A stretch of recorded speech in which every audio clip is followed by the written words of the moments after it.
Ito naman yung palayan ko, kalahating hektarya lang. Dati Longping 2096 ang binhi nito eh. Ngayon nung nagbinhi kami ka-6 na araw, nagpatay sila ng tubig dito sa irigasyon, naubusan ng tubig,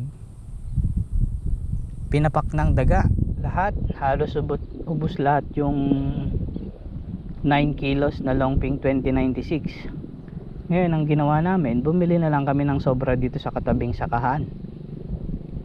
Ang binhi nila ay RC222, kaya RC222 na rin ang akin.